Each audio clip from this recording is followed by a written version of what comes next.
ผู้ชมในโลกที่เฮาอาศัยอยู่นี่ไผจะฮู้ว่ามันอาจมีพลังงานหรือสาสารบางอย่าง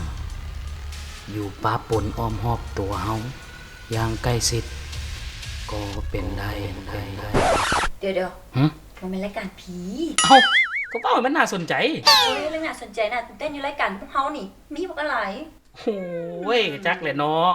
อยากให้ท่านผู้ชมคนเอาลุกเนาะไปซะนะสบายดีพบกับพวกเราในรายการทงทิน EP 2ตอนนี้พวกเรากำลังอยู่ใส่นี่เปิ้ลเมืองกาสี เมืองกาสีแม่นแล้วกายบางเวียงมาเนาะจะเห็นเลยเมืองกาสีงงว่าเป็นอย่างจริงพามานี่นั่นแหละเป็นอย่างมันหักมีแม่นแต่ว่าอธิบายทั้งหลังก่อนเนาะโอ้นี่หว่าบอลที่เขายืนอยู่เลยแม่นเขาเอิ้นมาบ่อน้ำอุ่นเมืองกาสีหรือภาษาอังกฤษเขาเอิ้นมา Hot Spring Resort เอาไหม Hot Spring Resort บ่อเกียร์เดียว Hot Spring Resort พอแล้วเดี๋ยวท่านผู้ชมสิงงเนาะจังว่ามื้อนี้พวกเราก็สิมีกิจกรรมมาฮอดปุ๊บพวกเราสิพาท่านผู้ชมไปเข้าป่าเอาแต่เช้าเลยเนาะเอาแต่เช้าเลยโลดโอเคสั้นไป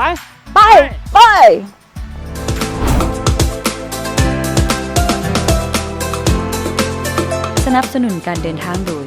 The Queen Travel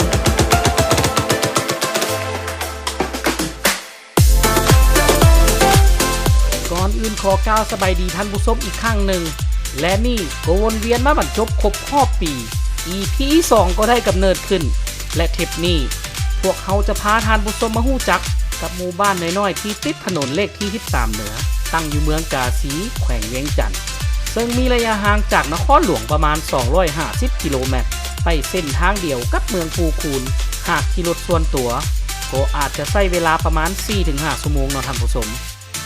และหากเว้าถึงเมืองกาสีก็เป็นเมืองหนึ่งที่หลายคนต่างก็เอิ้นกันว่าเมืองผ่านเพราะเป็นเมืองที่เป็นทางเชื่อมต่อของเมืองท่องเที่ยวต่างๆอย่างเช่นเมืองวังเวียงและหลวงหวางนั่นเองเพื่อบ่เป็นการซักซ่าเสียเวลาเอาเป็นว่าเฮาไปติดตามกันเลยเนาะท่านผู้ชม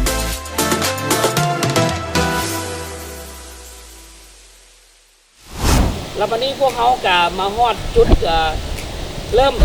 แม่ละที่เดินทางไปหา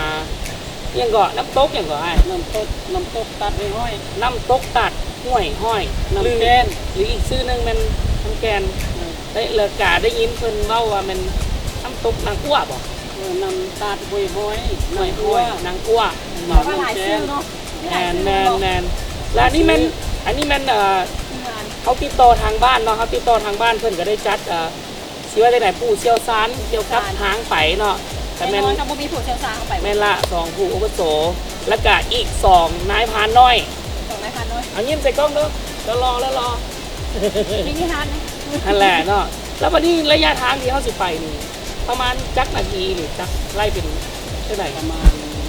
30นาทีสำหรับอ้ายแต่พวกเฮาก็สิเดินในนึกเนาะเดินในนึงแล้วมันมีความยากง่ายปานใดความ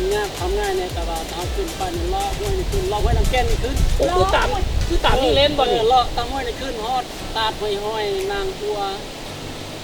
บ้านของบ้านน้ำแก่นว่าจังซั่นลุยน้ำแน่ลุยบกแน่เนาะคันสั้นเนาะคันสั้นคันสิเว้ามันก็สิยากเติบตอนนี้ก็สิสวยแล้วดิสวยแล้วเฮาไปบ่เข้าไปยัง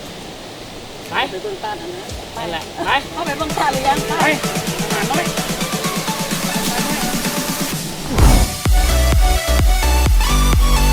โอ้ป่าทำก้อนเลย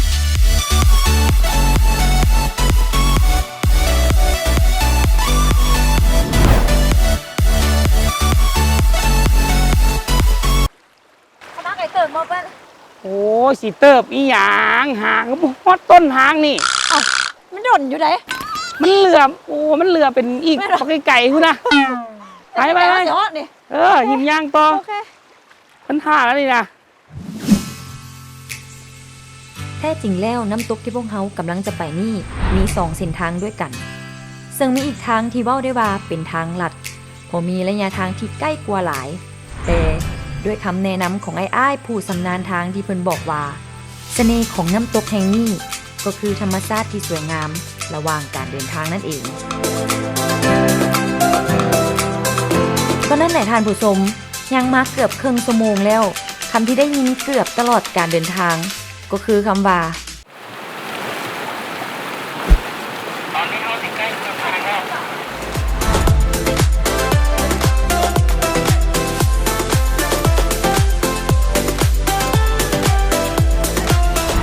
อันนี้มันเอียงใช่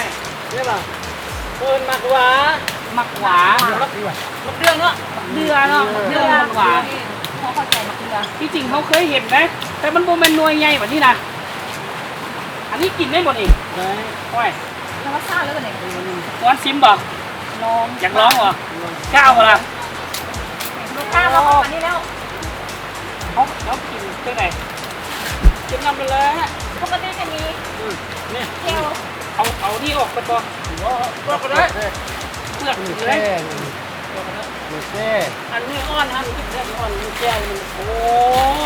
อันนี้หมักแก่มาเหรอ ดักเตอร์มันก็เป็น ไม่ปั่นได้ยัง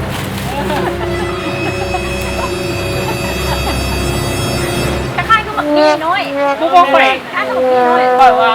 ท่านมีเจียวมันถึงแซ่บนะขอโทษแต่คุณลุงยานี่มันปาดมันจืดปาดโอ้อันนี้มันหน่วยใหญ่มันแล้วเลยแกมันซุกป่ะซุกก็จะเป็นสีแดงนี่บอก มันกินได้เหรอ หวานมันโอ้มันสีคล้ายๆคือแบบเดือบ้านเขาแหละโอ้ตะกอหอกกินโอ้ตัวมันบอกโอ้มันเป็นงูเนาะโอ้นี่ก็เป็นอาหารสัตว์ป่าอย่างหนึ่ง ตลกกินหมดเลยอันนี้ โอ้เขากินได้เขากินได้โดย มันจุกเลยแล้วนะคุณผู้ชม เนาะเจ้าข้างในมันสิเป็นที่กับเรือที่เราเคยเห็นแต่มันสิกลางหน่อยนึงนะทำไมทุกคนมันนี่โอ้เป็นคนนี้กินได้อันนี้ทำไมนี่หนูกินได้เลย เน่า อันนี้ยังบนเอาสั้นเลยว่ะหน้าตามันกันเนาะเอาว่าไงเขาจึงซิมแล้วเขาจึงหาโอกาสไปซิมซะ แต่ว่าตอนนี้นี่นะ พอถึงครั้งแล้วมันดิ เกือบได้หรอ เกือบ มันได้เวลาแล้วเนี่ย น้องเข้าไปต่อกันแล้วกันไปทำทางเลย แต่ยอมรับเลยว่าถึงเส้นทางอาจจะไกลแน่แต่เฮาก็บ่รู้สึกอิดเมื่อยอย่างเลย เพราะทุกๆก้าวย่างมันเต็มไปด้วยสิ่งที่น่าสนใจตลอดเวลาทั้งตื่นเต้นและส่วนหลงไหลเหยียบตมลุยทางน้ำลึกตื้นแหวกหญ้าลอดป่าน้ำได้พบเจอกับวิถีชีวิตของผู้คนชนเผ่าที่อยู่หมู่บ้านใกล้เคียง ประกอบกับเสียงสัตว์สาวาสิงนกกาทะนีคาง ที่เป็นเพลงประกอบขับห้องอยู่เซลให้ส่วนลงคิดไปว่านี่อาจเป็นเสียงต้อนรับสำหรับการเดินทางมาเยือนของเราในครั้งนี้ก็เป็นได้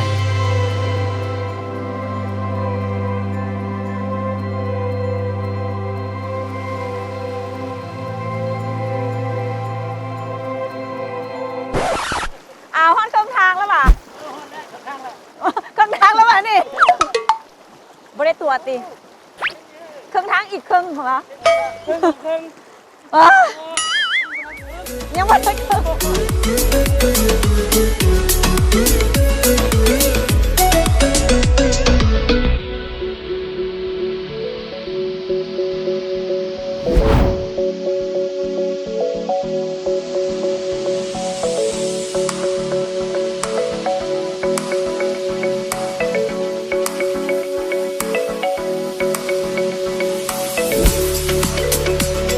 แล้วท่านผู้ชมตอนนี้พวกเขาก็ถือว่ามาฮอดจุดที่ว่าพวกเขาต้องการอยากจะมานั่นก็คือ แม่นแล้วตาดห้วยหอยนางอ้วกันบอก แม่นแล้ว แม่นแล้วคันเห็นเพียงเท่านี้เนาะมันก็สิเห็นแบบบ่มีหยังแล้วเป็นว่าสิพาท่านผู้ชมค่อยๆขึ้นไปเทอละขั้นสมความงามของธรรมชาติเนาะ เพราะว่าตอนนี้พวกเขาอยู่เอิ้นมาจุดลุมจุด แม่นแล้วมันยังมีอีกสูงขนาดนี้เบิ่งขึ้นไป แล้วก็ตามเบิ่งนี่ค่อนข้างอันตรายหลายโดยเนาะท่านถ้าตามอ้ายมันไปเลยกันแล้วกันไป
ส่ว่าสิแซ่น้ำท่า กระเกียมตัวไปก่อนเด้ มันเลาะเบิ่งสวนนะ อันนี้มันสวน ใหญ่เว้ย สวนใหญ่ ปูบางยานี่ลมกับเจ้าของรีสอร์ทเพิ่นเว้าสู่ฟังว่านี่มันสวนประชาชนแถวนี้แหละที่จริงมันก็บ่แม่นดินเพิ่นแต่ว่าเพิ่นเซานะเซาบ่แม่นว่าเป็นเงินเป็นคำนี่หรอกคล้ายๆคือข่อยปลูกข้าวได้10โลข่อยให้เจ้า2โลอย่างที่นะ แต่มันหลายขนาดมีหลายอย่างนั่นแหละหมักทั่วดิน โอ้ฟังนี่มันบักทัว เย อันนี้ก็บักทัวเพื่อนตัว แม่น แต่ แต่ เห็น คนละอัน ย่างมานี่มันเห็นอยู่ โอ้ส่วนบักบักหลายๆเลยแล้วว่าไงว่ายางมันจนนี้แบบระวังนะนี่บักเกือบทุกตารางเมตร เพิ่นปลูกหลายสิเฮ็ดจังได๋เอาไปขายวะ ขายแล้วบ่ประเด็นคือมึงย้ายไปถามบักเนาะเจ้าห้วยขายเป็นหมื่นนะ10,000หมายถึง12กิโลนะ30,000กิโล ทางใช่มันกีบ โอ้แบบว่าอยากให้ อยากซื้อเมือง อยากให้นี่อยู่ข้างบ้านเด้สินะคือสิคักขนาดเฮ้ยขอน้อย เออ เขาไปยากไปหากันแล้วบอกลองดู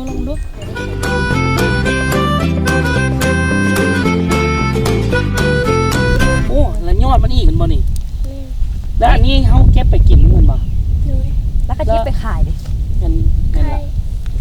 กันแล้วแต่ปะแล้วแต่คันผู้ใดมาซื้อเฮาก็ขายให้กับเจ้า ส่วนหลายเขาเก็บไปส่งบ่แล้วมีคนมาหับซื้อ มีคนมาหาซื้อ โอ้ มีคนมารับซื้อ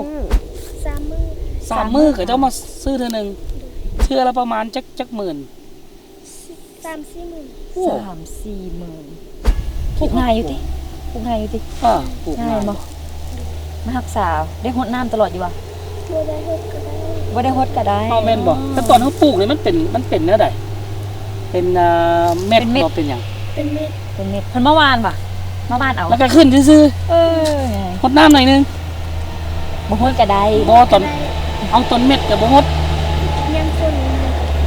เฮ็ดเอง โอ้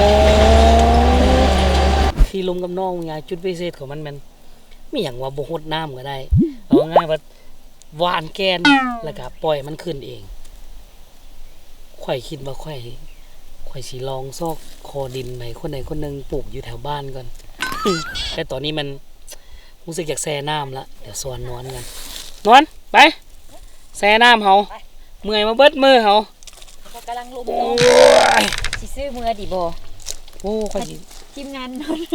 ค่อยสิขอแกนกับเจ้าเนาะ และนี่ก็คือบอน้ำอุ่นรีสอร์ทหรือเอิ้นอีกชื่อหนึงแมนอมแกรนอมอื้มที่มาจากภาษาคือหมุกซึ่งคนส่วนใหญ่ของหมู่บ้านน้ำแกนก็จะเป็นคนชนเผ่าคือหมุกนั่นเองเชื่อว่าหลายๆคนที่เดินทางไปเมืองภูคูนหรือหลวงพระบางก็ตามคงจะเหลียวเห็นหรือบอก็เคยเวเซน้ำอุ่นๆจักบึดหนึ่งแล้วเดินทางต่อถ้าใครที่หลงไหลกับความงามจนบ่อยากเดินทางต่อทางรีสอร์ทเพิ่นก็มีห้องพักไว้ห้องหับด้วยราคาที่สบายกระเป๋าที่สุดพร้อมทั้งห้านอาหารท่ามกลางวิวภูผาที่สวยงามไว้คอยบริการ โดยผ่านการดูแลของเจ้าของหอยิมนี่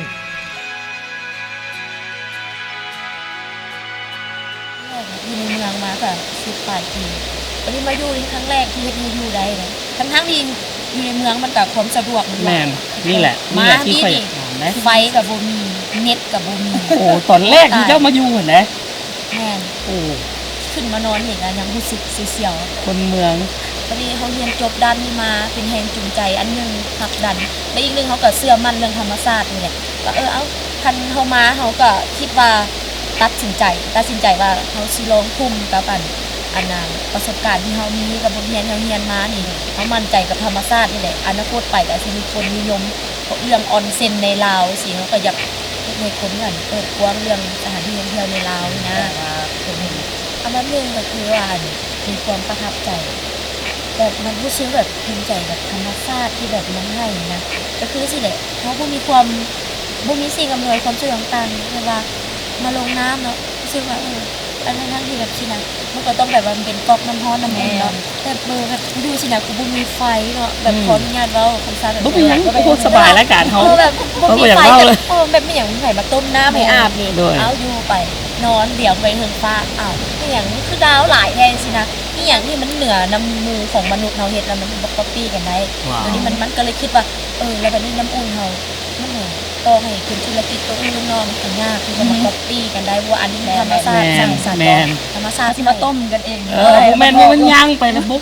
บ่แม่นคนย่างไปทั้งน่ะเห็นหม้อบักไงบ่แม่นติ อันนั้นถังน้ำแล้ว และตอนนี้พวกเขาทีมงานก็ขอเติมพลังให้เต็มท้องจักแป๊บหนึ่งก่อนที่พวกเขาจะพายางเลาะเบิงวิถีชีวิตยามค่ำคืนของหมู่บ้านแห่งนี้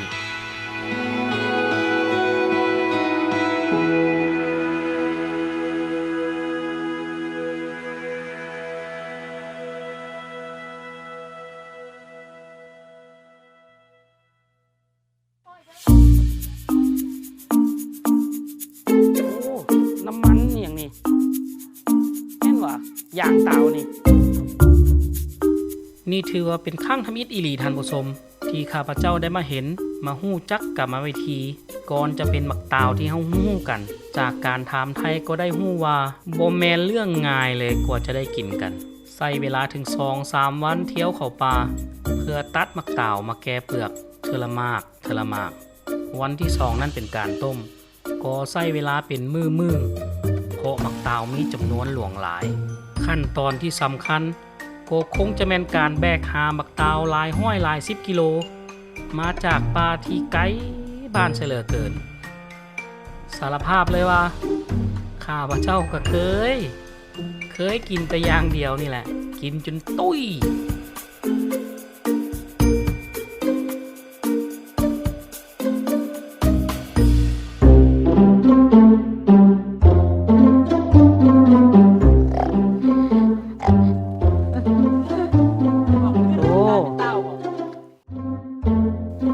กำลังแวทักทายไอ้น้องหมูก็เลียวไปเห็นไอ้ลุงเพิ่นนั่งจุ่มกันผิงไฟกินนึ่งมากันอย่างแซ่บนัวหีบลวงไปคอซิมน้ำเพิ่นจักนิดหนึ่งเนาะเฮาก็ได้โอ้เดี๋ยวนี่มัน เดี๋ยวเอาค่อยบิหน่อยนึงได้ขอบินิดนึง แบ่งกันนี่ก็ได้ เอาสิซิมตัวนี้ก่อน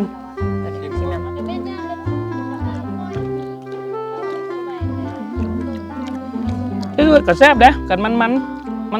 แล้วตัวนี้จับไว้ จืดสิซิม ว่าจงไว้ โอ้ยตัวนี้หวานกว่าหลายมันเพื่อนแล้วมันหวานกว่าหลาย นั่งล้มกันมื้อหนึงก็ได้ฮู้ว่าหมากอึที่ปลูกตามสวนที่พวกเฮาได้ไปวังแรงนี่มีอยู่2ชนิดสีเปลือกต่างกันและมีรสชาติที่ต่างกัน แต่บอกได้เลยว่าแซ่บทั้งสองเป็นหนึ่งมะอึที่แซ่บที่สุดที่นวลได้เคยกินมาก่อนไปขออีกจักปีกันซะ มันเปิด พอแล้วจงไว้เพิ่นกิน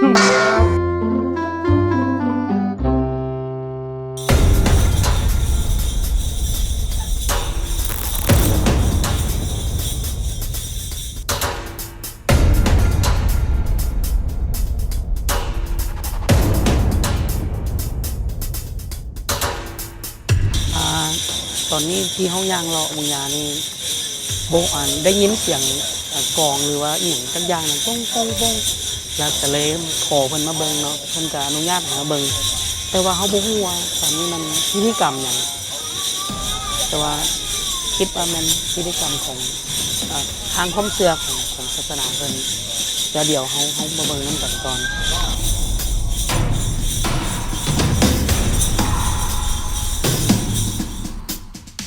นี่ก็คือหนึ่งในพิธีกรรมความเชื่อของชนเผ่ามงในหมู่บ้านที่ยึดถือกันมายาวนานเอิ้นกันว่าการเหยา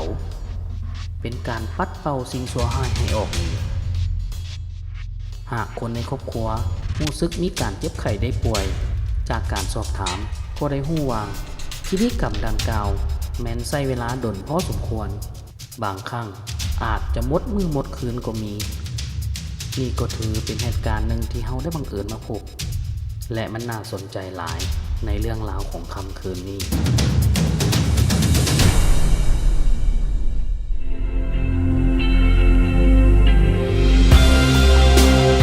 ท่านผู้ชมและก่อนมันจะกลับพวกเขาก็ได้มามอบอุปกรณ์กีฬาส่วนหนึ่งที่ได้สัญญากับน้องๆกลุ่มหนึ่งไว้และได้ร่วมนางล้มเบิงโทรภาพกับชาวบ้านเห็นให้รู้สึกถึงบรรยากาศเก่าๆที่เคยผ่านมา จนลืมเวลากลับที่พักกันเลย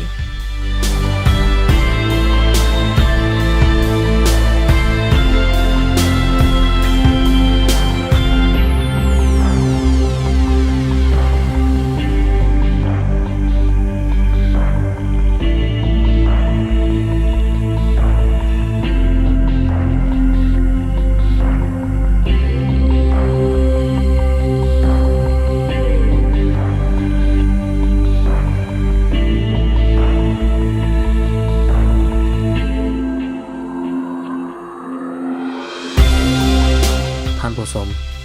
สำหรับพวกเขาแล้วรางวัลของการเดินทางแต่ละครั้งอาจบ่แม่นเพียงแต่วิวงามๆของภูผาอาจบ่แม่นเพียงแต่อาหารแซ่บๆที่ได้กินแต่สิ่งที่พวกเขาประทับใจที่สุดก็เพียงหน้าตาที่เปื้อนด้วยรอยยิ้มของผู้คนที่เฮ็ดให้เฮารู้สึกถึงการต้อนรับอันอบอุ่นของการเดินทางในทุกๆครั้งขอให้ทุกท่านเดินทางอย่างมีความสุขในแบบของตัวเอง สนับสนุนการเดินทางโดย The Queen Travel